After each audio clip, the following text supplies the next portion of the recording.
They say men aren't supposed to talk about feelings, that we bottle things up, slap on a grin, throw a punch if we have to, and move on. I used to believe that. I used to think silence was strength, but that was before everything cracked, before I lost my best friend, before I had to sit at his funeral wondering if I could have saved him by just saying, "Hey, are you okay?" My name's Ryan.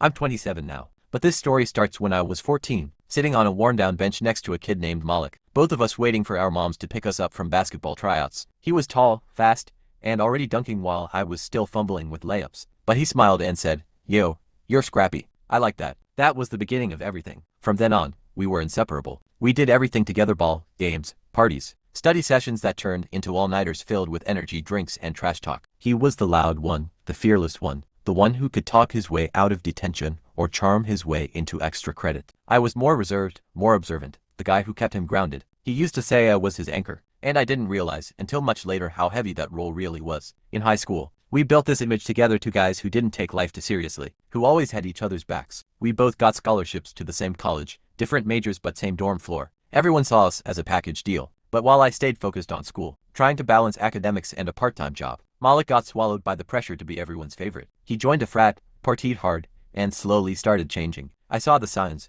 the tired eyes, the skipped classes, the fake laughs that didn't reach his eyes anymore. I asked him just once if he was good. He said, "Man, I'm chill. Just tired." So I let it go. I wish I hadn't. After college, I moved back home, got a job in finance. Malik stayed in the city, chasing a dream in music. He was talented, no doubt, but I think deep down, he just wanted to prove he could make something of himself without following the expected path. We still talked, but less. I'd call, he'd text back 2 days later. I'd ask if he wanted to come visit. He'd say next month, but it never happened. I figured he was just busy. Or maybe we were drifting. That's what happens, right? People grow up, grow apart. I never thought he was hurting. Not like that. Then I got the call. His sister. Her voice was hollow. "He's gone, Ryan. He overdosed last night." I remember standing in my kitchen, staring at the wall like it might give me an explanation. I dropped the phone. My knees buckled. And for the first time in years, I cried. Really cried. Ugly, guttural sobs that didn't stop for hours. I hadn't known. I hadn't seen. Or maybe I had and chose not to. Because if I did, then I'd have to confront it. And I didn't know how.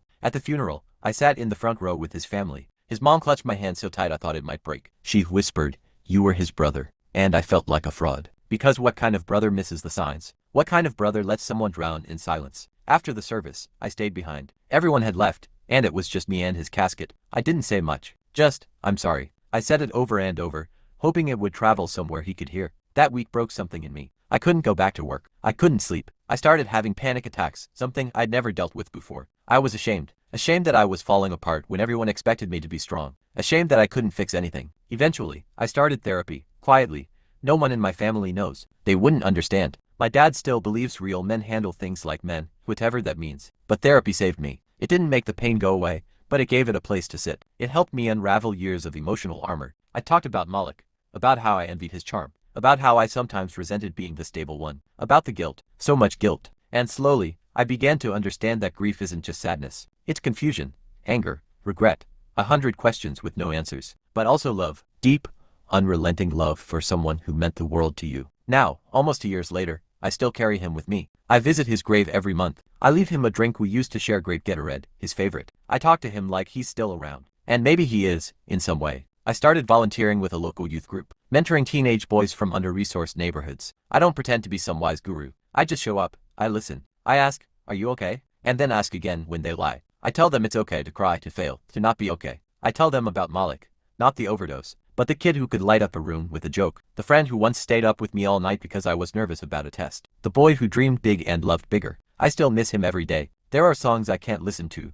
movies I can't watch. Some nights, I still break down. And that's okay. I don't try to be strong anymore, not in the way we were taught. Real strength, I've learned, is letting people in. It's saying, "I need help." It's checking on your friends. Not once, but twice. It's admitting you're hurting. It's staying. I never got to save Malik, but maybe, just maybe, I can stop someone else from falling through the cracks. And maybe that's how I honor him, not by pretending he never left, but by keeping his memory alive in the most human way I know. By showing up, by staying soft, and by breaking the silence we were all taught to live in.